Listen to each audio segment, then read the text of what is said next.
10ನೇ ತರಗತಿ ವ್ಯಾಸಂಗ ಮಾಡುತ್ತಿದ್ದ 6 ಮಂದಿ ವಿದ್ಯಾರ್ಥಿಗಳು ಹೊಳಲ್ಕೆರೆ ಪಟ್ಟಣದಿಂದ ನಿಗೂಢವಾಗಿ ಕಾಣೆಯಾಗಿದ್ದರು. ಕಾಣೆಯಾದ ಕೆಲವೇ ಗಂಟೆಗಳಲ್ಲಿ 6 ಮಂದಿ ಬಾಲಕರು ಪತ್ತೆಯಾಗಿದ್ದಾರೆ. ಇನ್ನು ಈ ಒಂದು 6 ಮಂದಿ ಬಾಲಕರು ಬೆಂಗಳೂರಿನ ಮನೆಯೊಂದರಲ್ಲಿ ಪತ್ತೆಯಾಗಿದ್ದಾರೆ.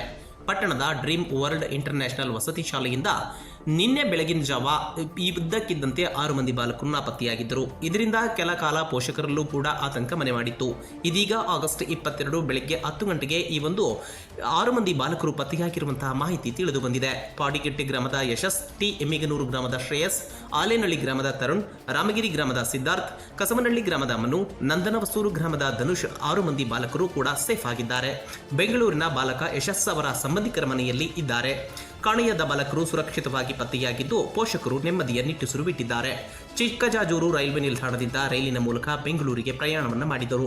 ಹೊಳಲ್ಕೆರೆಯ circle inspector Chikkannanavar, DYSP Dinakar, PSI Sachin ನೇತೃತ್ವದಲ್ಲಿ ಬಾಲಕರ ತೀವ್ರ ಹುಡುಕಾಟವು ಕೂಡ ನಡೆಸಲಾಗಿತ್ತು.